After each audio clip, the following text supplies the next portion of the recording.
Hello, everybody, and welcome on into Conversations. I'm your host, Drew Patrick, and joining me today, and I'm excited that this person is joining me, is Dr. Nicolle Mayo. Thank you so much for taking the time.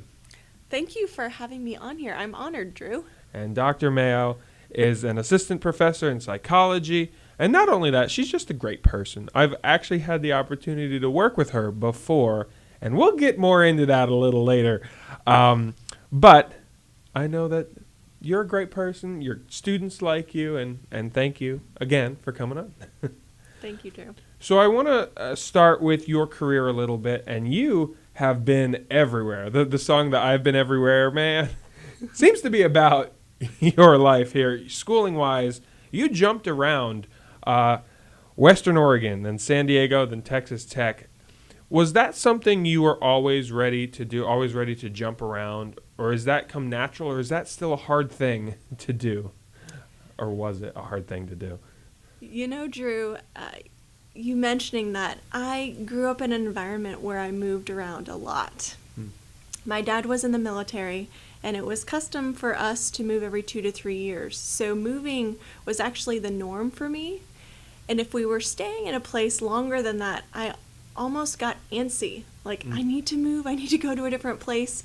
And I don't think I necessarily had it planned to move when I started college and graduate school and so forth, but it made me open to exploring other areas because I had lived in several different states. I think right now I've moved somewhere between 15 and 20 times in my life. And so I was open to exploring the states, and I really love to travel. So the move from Western Oregon University, where I did my undergrad, that is technically where I kind of tell people I grew up, even though I only lived there, I say only, for 7 years. That's a really long time for me, it was at the time. And then I thought, if I go to grad school, I want to find the right grad school for what I want to study. And California, San Diego just happened to be the perfect spot, not only in program, but I have to say a really great location to study. Even though it's really expensive, the beaches were close by, and I spent a lot of time studying on the beach. Who wouldn't? Nice. And then from there, a program that sparked my interest, I happened to find at Texas Tech. So it just worked out where I jumped around in that regard for a few years. Where you can find that fit, that's important. Exactly. So psychology, what was it growing up that really got your interest? Because I'm always interested to see how people come to that interest. So what was it, or was there an event or a certain thing that really got you thinking, you know what, I want to study psychology. I think this is something I want to do, and it's important to look at the brain kind of thing. What was that moment for you? Well, I would have to say, first of all, I didn't know what psychology was until early high school. And in my mind at that time, before I understood what psychology was, I had it in mind that I was going to do something with history. I absolutely loved history, all due to a 7th and 8th grade teacher, one and the same, who taught geography and history. And his words, his way of calling us middle schoolers dudes and dudettes and grasshoppers, it just connects to you when you're that age. And I just loved him. He made learning history really fun. He told great stories, and that's where I thought I was going to go. When I got to high school, I was still really interested in history, but I happened to have a teacher who made me rethink that decision and whether that was a good fit. And while in the process, I discovered what psychology was, and I took a couple of classes realizing that actually I was a lot more interested in that than history. Now, to back up a little bit, I've always been a person who's been intrigued with humans, human life, interactions, how and why we do the things we do. I was one of those observers, maybe creepily observing. I don't know how people would take that, but I just loved watching people. Everything from how and when they smiled, to how they shook hands, to the way they walked. I don't know if you've ever sat and just watched people walk. It's a really interesting pastime, I guess you could say. But I found myself observing and analyzing different aspects of that, and that just came to be a good fit with studying psychology. But in fact, as I was learning about psychology, I remember sitting in my high school guidance counselor's office, trying to pick out classes in high school. And it was my dad who suggested, why don't you take a psychology class? And I thought, I don't know what is that? And he explained it probably in the most technical way that I didn't really understand, and it sounded really boring to me, right? Like, it's the study of the human brain and all of these scientific terms, and I thought, that sounds lame. But okay, I'll take it and see what it's like, because I did trust my dad's credibility and his opinion. So I took it. I had a great psychology teacher, and I hit it off. I thought, this is really fascinating, and it puts words and labels to things that I've been interested in but didn't know the meaning to. And it was there that I also gravitated towards sociology. I took a sociology course, and they were kind of neck and neck. As I was getting ready to go to college or thinking about college, I thought, what would I want to study? Sociology, psychology, they were the same but different in so many ways. And then I ended up taking an AP Psych course in high school, and that just did it for me. I thought, okay, I know where I'm going from here. And then, so you're set on psychology. Then how did, you know what, I can teach this come into play? You know, in college, I think like a lot of students, you know, I had to take an oral communication course, a speech class, and I loathed speaking in front of the class. In fact, it's funny that we're talking about this, because just the other day my husband and I were sorting through some old VHS videos, and at that time we had to record ourselves doing our speeches in front of the class, and I watched a little bit of that recording, and I thought, well, it wasn't that bad. You know, I kind of put a lot of pressure on myself and critiqued myself. But anyway, in those moments, I remember I'd get so nervous. You know, a lot of people get nervous.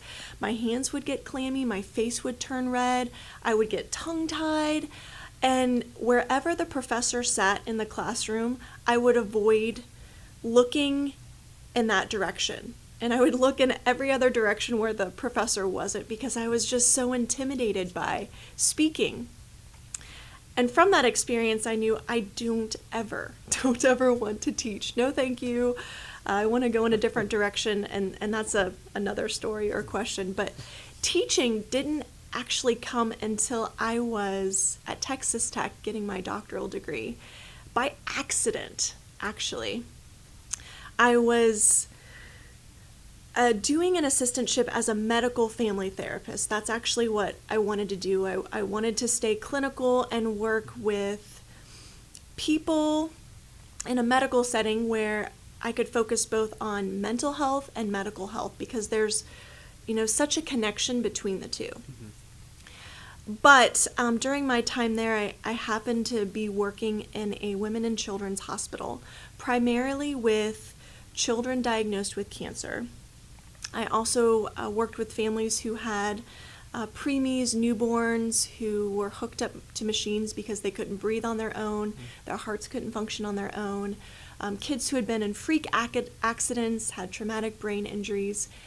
And it was a very non-traditional approach to therapy and working with people. But in doing that, as much as I loved the kids and talking with them, I realized it wasn't a good fit for me there. And as I was kind of questioning what I wanted to do, a colleague of mine who was teaching at Texas Tech asked me if I would guest lecture for them in one of their classes. And I said, sure. I've never really taught before. I've done some presentations here and there, but we'll see how this goes. And so they had to leave for a conference, and I taught their class. And it was probably the worst class I ever taught.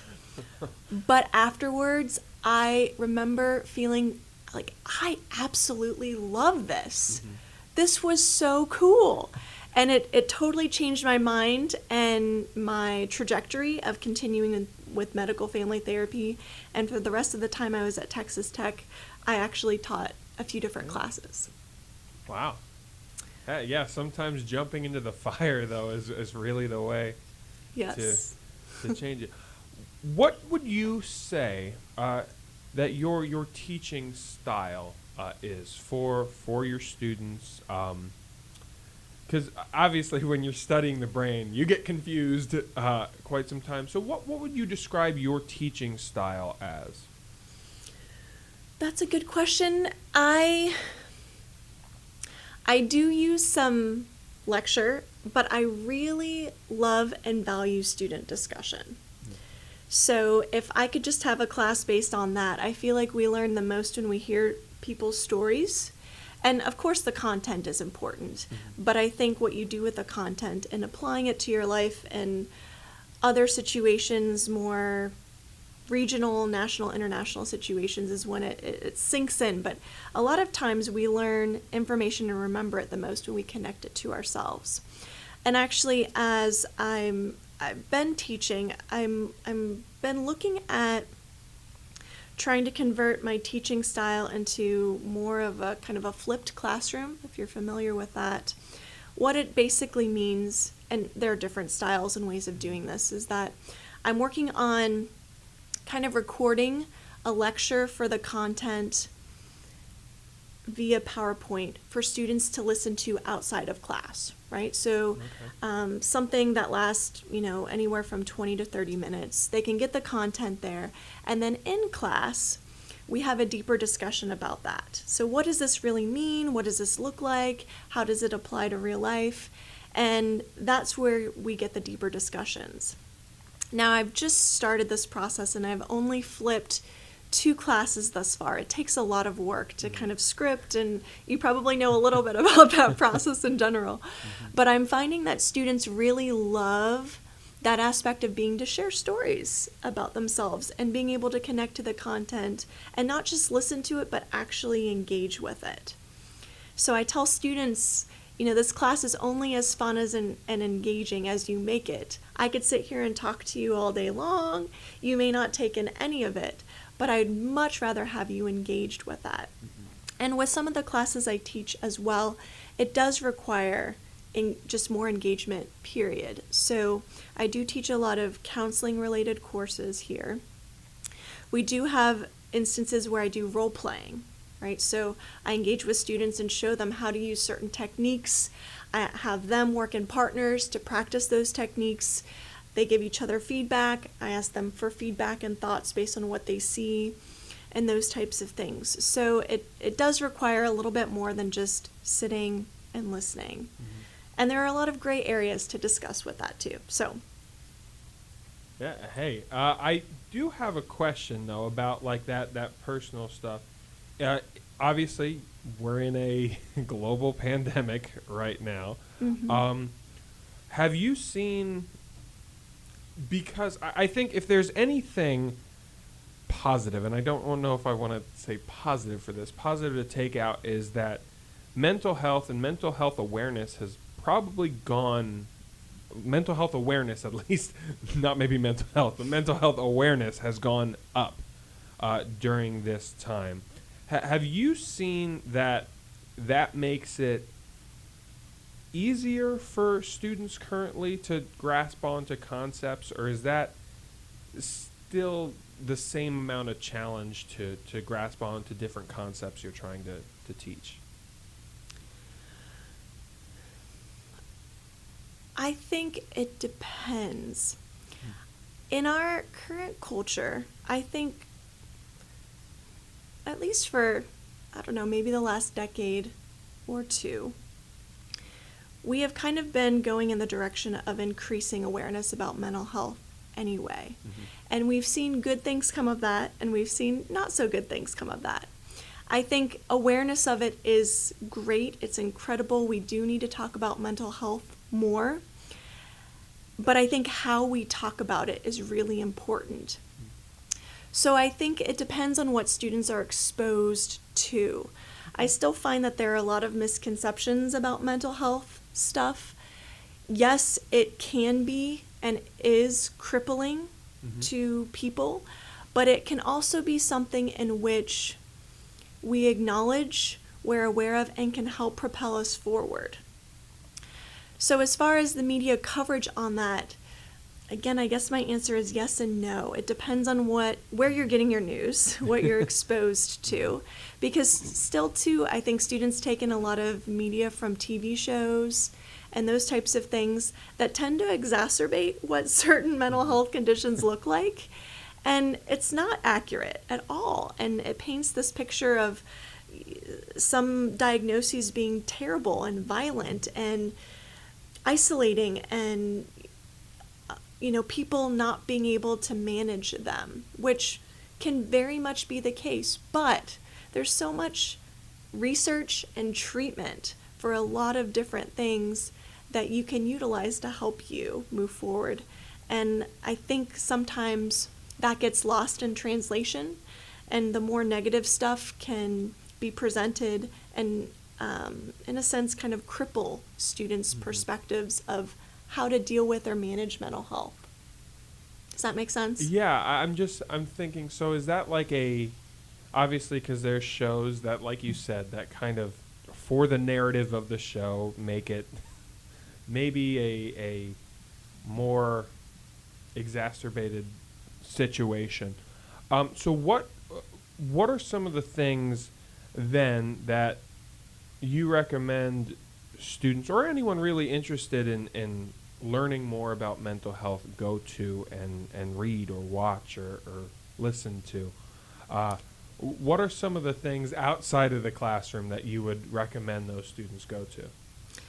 Well, for college students, we have access to a lot of resources in terms of like academic journals and those types of things.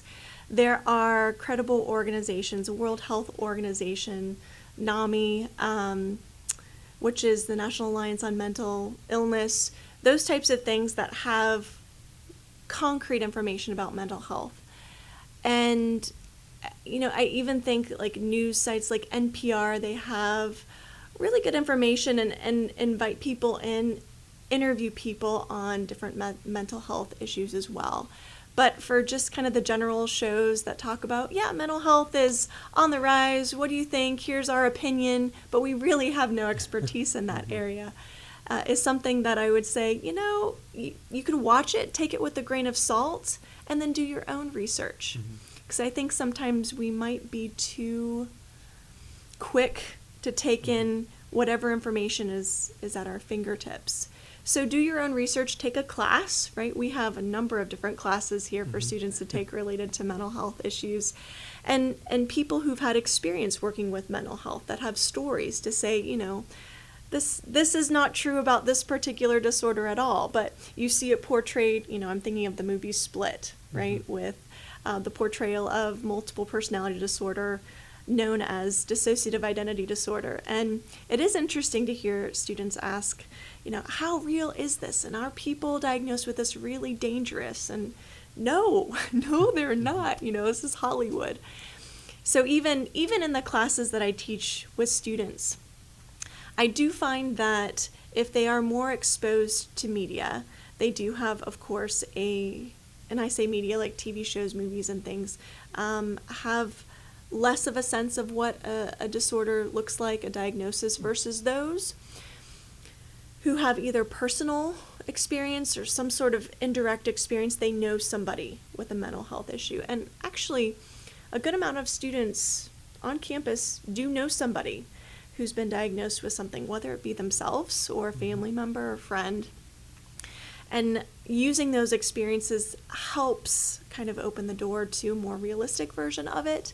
They can see how debilitating it can be, but they also see the success of what can happen if somebody is able to get the support that they need. So I want to go back because you mentioned that, and to the way you teach and having those discussions in your class. Have you seen, especially when someone has a story, how it affects the rest of the students? How do you know, or where is the gauge that you know that a story being told is of an experience is to the point that this is going to have a profound impact on the rest of the students in your class?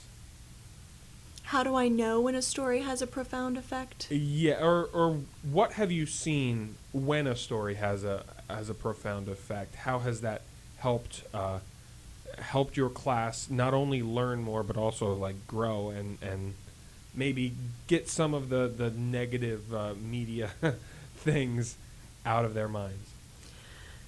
So I guess as an initial response, when students hear stories from other students, one, I think it can increase something called student vulnerability. Now, when I say vulnerability, I don't mean it in the way of you're weak and in a bad position, but vulnerability in that makes me more comfortable to disclose what I know and understand and have experienced about something. So it essentially opens the door for discussion. And vulnerability in and of itself doesn't naturally lead to higher order thinking or critical thinking or applying knowledge to a broader spectrum. However, it can jumpstart that process. Mm-hmm. So as you asked about that, I'm reminded of a research study. This is a small qualitative study I did a few years ago with my helping skills class, where I asked them to reflect on certain teaching strategies I had implemented in class. There were 5 different ones that I asked them to reflect on. One of them was a peer counseling interaction where they actually have experienced counseling with a peer, and in that they hear each other's stories. I do give them the option of either role-playing something that's not real, or they can use their real-life story to disclose information, and then their peer would utilize counseling skills learned in class to talk with them. So through chapter reflections, which I came up with a number of questions that were more vulnerable. So what is your personal experience with this? Or what do you know about that? Or when is a time when you have blah, blah, blah, right?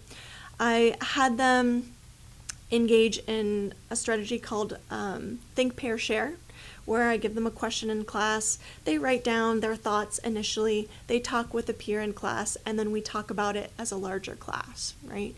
So in some of these strategies, they're hearing stories in different mediums. Mm-hmm. I also would disclose my own stories of clinical work. So my successes and my failures, right? And here's what happened, here's what I've learned. So anyway, I had a chunk of students who reflected on using these strategies in class to see how that affected their learning and understanding the concepts. And a lot of them talked about how they appreciated that dynamic. They felt like they did get a deeper understanding of the content. And not only did it validate things for them and open up their minds to new ways of thinking about things, but they were able to apply the concepts to other broader areas as well, which is what we hope, right? We want students to think critically, and starting with yourselves is the first step. Moving onward from there includes the steps after that. So I think, the long-winded version of answering your question is through vulnerability in the classroom, right? Disclosing our stories. And some stories that students disclose in class are hard and terrible and rough. But I found that when they hear each other's stories, they can sit back and say, wow, I've had students say in class, I had no idea, or that's really interesting. How did you deal with that? Or, they're curious about each other.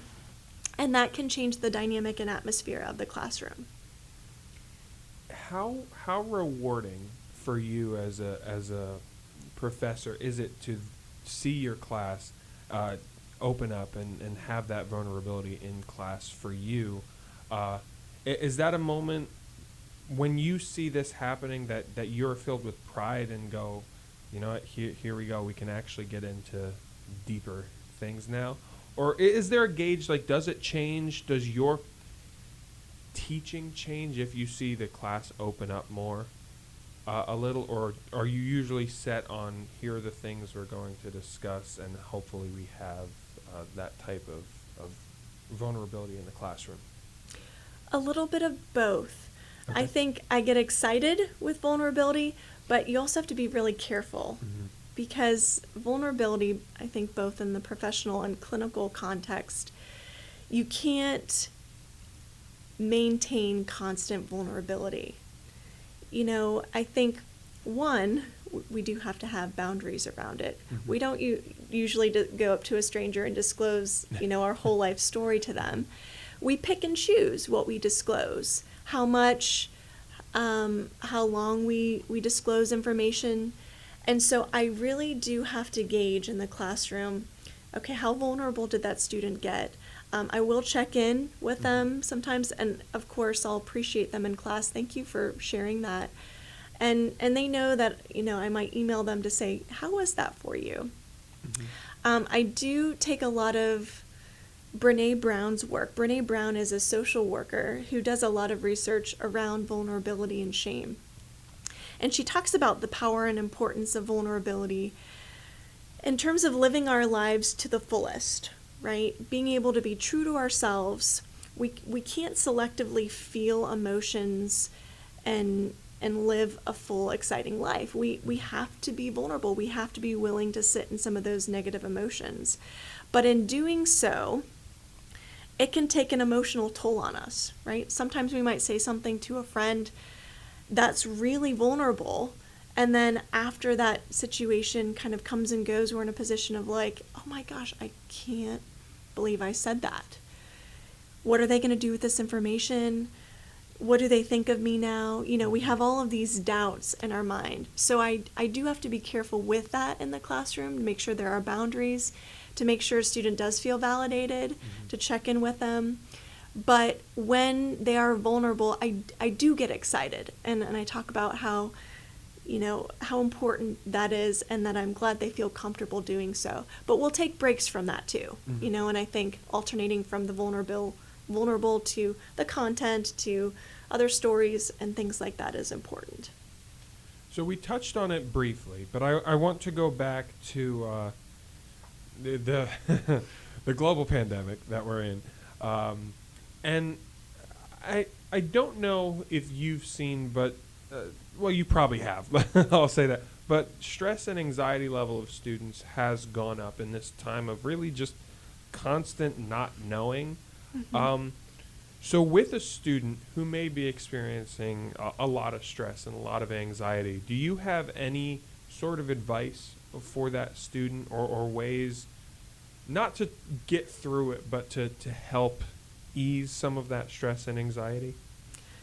I've talked to a lot of students about this semester. And it's interesting, I found students in kind of different places. Mindset is a huge thing with handling stress and anxiety. And granted, we don't do very well with uncertainty and having to wait to see what is going to happen. What's the next thing in the news that they're going to disclose that we have to jump on? And I think it comes down to mindset and finding ways to embrace what you do have control of in your life, but also embrace change, which is a really difficult thing for us to do. But in a lot of the students that I've talked to about this, I'm finding that, one, they're under a lot of pressure and stress. Some of them have to work in addition to taking classes when they wouldn't have had to if we were face-to-face. Some of them have to support families. Some of them have to pay bills, all of that. They have to live life outside of school. So they're trying to figure out how to juggle this. And some of them maybe much earlier than they had planned to, right? So when I've talked to students, I've asked them about their routine. What is your daily routine? How do you go about your day? What mindset do you have about the current place that we're in? And gathering even just that information can tell me a lot about how or why they might be struggling the way they are. So as human beings, we are not wired to always be connected to a computer, and looking at a screen all day. But that's essentially what our lives are made up of. You get everything on the computer. You get news, you get classes, you can, read articles, you can watch TV shows, play video games. And I think that kind of prevents us from being able to connect to other people the way we were meant to. So I do encourage students to find people, and this sounds contradictory, but if they're not comfortable going and meeting with somebody, practicing social distancing and so forth, then their best bet is to either use the phone, do something virtually, right, on the computer. But it's a way for them to get outside of themselves, the isolation, the stress, and the anxiety that they're experiencing. I've found that a lot of students do feel more isolated because they aren't talking to other students. Normally when you're on campus, you can have conversations. Oh man, I'm taking this class. It's so hard. How are you doing? Are you lost like I am? And that's validating, and that's connecting. But without that, we have to find other ways of doing those things. And the other part of that too I mentioned is putting up boundaries with schoolwork. So with a lot of our stuff being online, it's kind of up to us to dictate our schedules, right? And it's very easy to really work around the clock, except when we eat or sleep. And so, especially while our weather has been nice, up until the rain recently, I tell students, get outside, get up, move, do something different. Find some different scenery. Maybe you work in a different place. Limit yourself to how much time you spend doing work. Connect with people, get outside, all those different things. Because I think students have a hard time knowing, well, I feel like if I have schoolwork too, I always just have to be connected to it. And that's not healthy. Even for professors, sometimes I find myself, so connected, and I have to say, I need to take a step back. I need to go have some fun, do something. So some of that can help, as well as looking at their schedule to see, one, can I cut anything out that's adding a lot of stress to the situation, right? Some students are working a lot. But also, based on that, cutting something out, I had another thought and I immediately forgot it. Being able to have a routine, that's what I meant. I mentioned that earlier, and coming back to it is, if we don't have some sort of structure to our day, we feel lost and chaotic and anxious. Even though we might think it's great, like, I can do whatever I want, whenever I want. I hear from students specifically that they appreciate having, for example, synchronous classes. Yes, I have to meet at the same time every other day or week, but it provides me structure and accountability, and that helps keep me connected and on top of things. Versus if I just check D2L willy-nilly, I might miss something. So all of that to say true. Routine, boundaries, taking control over what we can control, which is our emotions, our mindset, how we want to see our current situation. Those are a few of a lot of different ways that can help reduce some of that stress and anxiety. So you mentioned too, like trying to find an escape, like being in the sports world that I am up there.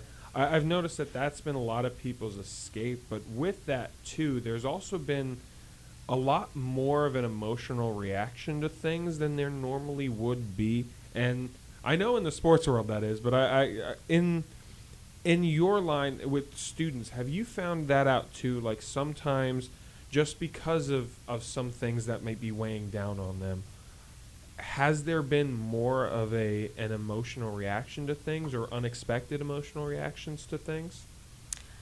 I would say that probably in a lot of ways the emotional experience is intensified.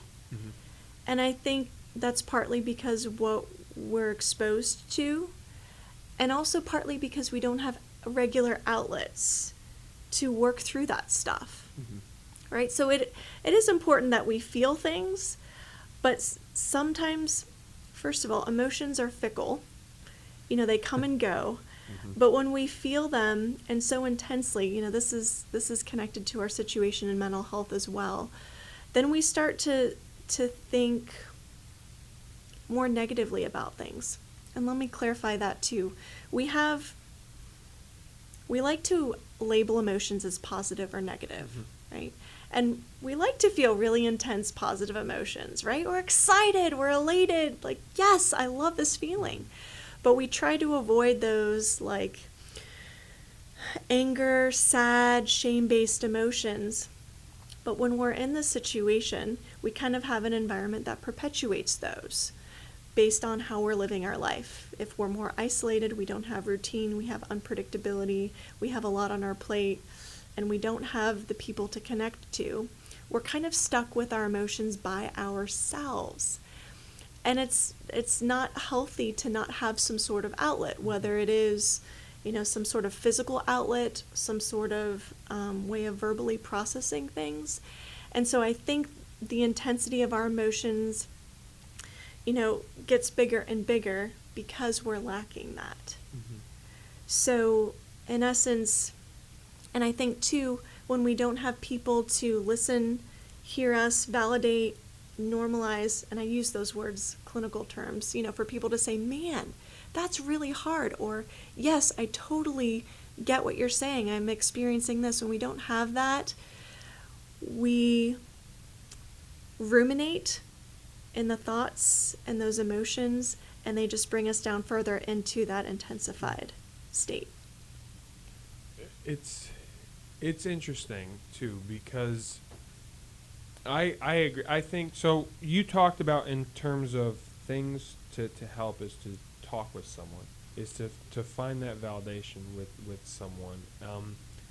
And I wanna kind of bring this up to a more positive, hopeful look. So what are some ways that we talked about some of the ways to help out of stress and anxiety, but what are the ways to find that validation that is the best way in this current situation, or really in general, to find to help improve that state? Depending on the person, as I mentioned, having processes to work through our emotions are important. For some people, it is talking to others. For other people, it's journaling. For others, finding some sort of practice that grounds them. So when I say ground, oftentimes we live in a reality where we're thinking a lot about the future or a lot about the past, but we forget about the present moment. And so being able to find some sort of moment where we can just sit and be present with ourselves and accept that, and not have to think, oh, this is terrible, I hate this, but just, this is how it is, and I'm sitting with it, right? And that might sound weird, but in and of itself can be therapeutic in that you're just embracing what's happening, and you don't have to think or do anything in a certain way. Some students I've talked to get some relief from, physical interaction, movement, running, playing a sport, walking, listening to music. Some connect even to others through video gaming. I think it depends on your outlets. But there are people who have one good friend or several good friends that they can connect with. And I think having some sort of exposure, we all value different degrees of that, but that can bring a lot of respite and relief to this as well. But I think students will have to know themselves to know what works for them and what doesn't. And two, it might take some time to try some things out, right? I'm thinking of another kind of goofy thing. Sometimes, when I'm at home with my husband and son, we'll just kind of break out in a dance party. You got to loosen the body up, and just, that physical relief can feel really good. There are also some silly things like laughter therapy or laughter yoga. You just start laughing for no apparent reason, and it's usually like ho, ho, ho, ha, ha, ha. And it's amazing how you start naturally laughing after that, because it sounds so ridiculous to do that. But some of that can decrease the intensity of emotions, distract from it a little bit, which isn't a bad thing. You do want to go back and kind of take care of some of those intense negative emotions too in other ways. But those are kind of things that can help in the moment. And I think I've mentioned mindset a couple of times. One of the things that I regularly ask students in my class when we start class is to think about what good things have happened today or the last few days in your week. And it's amazing sometimes how difficult it is to think of good things, because we're so used to thinking about all these terrible things. Well, I'm stressed. I have a project due tomorrow. The news is depressing. Politics, all of those things. But even the smallest things. For example, I remember the other day I was not having a great day. And I was eating lunch, and I took out an apple from my bag. And I think lately I've just been doing a really terrible job of picking apples, because I've bitten into them and they've just been kind of mushy, that just, you're like disappointed. But the other day I took one out and I bit into it, and it was crunchy, and I was so excited about it. Oh, I finally found that crunchy apple, right? It seems so silly and ridiculous. But I told students that. I said, my good for the day is that I finally bought an apple at the grocery store that's crunchy, and it was so good, right? So the small things. And there are a lot of different exercises around that. But those are just some of the ways you can kind of find those emotional outlets and decrease the intensity of the negative. So I want to switch gears here to... I teased it way earlier in this show, but you and I have actually worked together prior to me being employed here at Mansfield University. Your foray into broadcasting. We worked for the Homepage Network over in Wellsboro, Pennsylvania. First of all, how did this experience come up for you, and what were some of your biggest takeaways with your time over there? Oh, there's so many things, Drew. It's funny how it started, because we were meeting as a psychology department, talking about the best ways we could market ourselves to students, to the community, and we were looking for some strategies. Nobody in our department was feeling particularly confident about tackling this. I don't know what to change. We'll try this, we'll try that. And I remember talking around to some people and asking, do you know anybody who's good at marketing, who could, provide some feedback, who I could consult with about, how we can make our program more marketable? And somebody threw out the name of John Vogt through the Homepage Network. And I thought, okay. And I ended up pursuing this because I volunteered to take it on, not having much of any experience, but I thought this could be kind of fun just to tackle. So I remember calling John, and he said, sure, let's set up a meeting time. And I went in and met with him to talk about ways in which we could better market the psychology department. And in that meeting, it transitioned from talking about, even like the color scheme of our concentration map to the information we provide and having too many words and needing more graphics and all those things, to him asking what I do on Thursday nights. And I said, well, at the moment, I don't have anything concrete. And he said, how would you feel about being a part of, I think it was called the Wellsboro Homepage at the time, and broadcasting a psychology feature once a month on our program? And I thought, Okay, let me think about that. That was my reaction. I was so hesitant. But it was also another way to market our program, in a very unique way I had never thought of before. So I thought about it, and I thought, okay, yeah, I'll try it. We'll see how this goes. And I think from that experience, so many things, I've learned how to talk to people in a different way, how I portray myself, even how energy can be exuded just through voice recording, or your demeanor physically can be appealing to people or not. I think I became much more attentive to how I talked, even though I still make mistakes, and how you pronounce words, even how they come across. Oh, yes. Whether I'm using my higher register, my lower register, how I introduce topics, so many different things. And I think also just networking with the people there was really fun and exciting, and I learned a lot. There was a lot of talent and really great people to collaborate with. So I don't know if I can boil it down to any couple of things, but it just has been a fun experience. And I think it's taken me out of my comfort zone on a number of occasions. And it's interesting even too, if I look back on my earlier videos to my newer videos, I remember just being so cautious and not sure, and talking slow and making sure everything was done okay. And now I just come at it in a little more of a natural vibe. I understand that completely. I've watched some of my first shows on Homepage Network, and oh man, I'm green as they come. But no, I think it was a lot of fun, especially that first class. You mentioned it, that the lower register and the teaching really how to speak. Have you incorporated that into the classroom? Sure. I think as I learned about it and practiced it, it became more natural.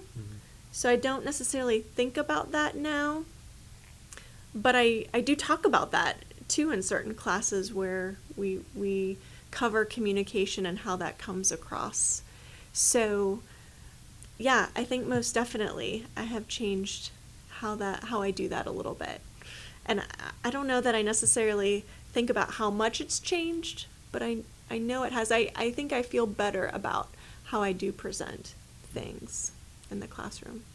So we're here towards the end of our show here, and I have two questions that I ask everyone who comes on the podcast that really have nothing to do with anything. They're just fun questions to end this show. The first one is, what is your go-to meal to impress? Is this a meal that I would cook? So you could cook it, or you could go out and get it. Okay. So a couple of things come to mind. When I talk about really good meals that I think people should try, say take them out to dinner, I really enjoy Thai food. And there is this curry, it's called Massaman curry, that has peanut butter and coconut milk and a lot of goodness to it. And it's mixed in with vegetables and meat or not over rice. And it's not too spicy. You can get it spicy if you want, but it is to die for if you're open to trying new and different foods. And I like trying a lot of different foods. So that would be my, let's go out and try this. We have made it at home, and it's not bad. It's not bad. We need some work, but that would be my go-to to impress if we go out to eat. If I were to make something, this meal is not extravagant by any means, but we've had some friends over, lots of friends over, and we've made this meal, and they absolutely love it. Have you ever had crepes? Yeah. Right? Just the breakfast food. You can eat them any time of day. You can have them sweet or savory. But there is an art to making a crepe, right? The ingredients mixed together aren't difficult, but how you pour it in the pan and turn the pan in a certain way to get it flat and circular, it makes the crepe. And so we make crepes, and we have, a lot of different toppings people can put on them, and people just absolutely love them. All right. Crepes. Hey, I'm hungry just listening to both of those things, actually.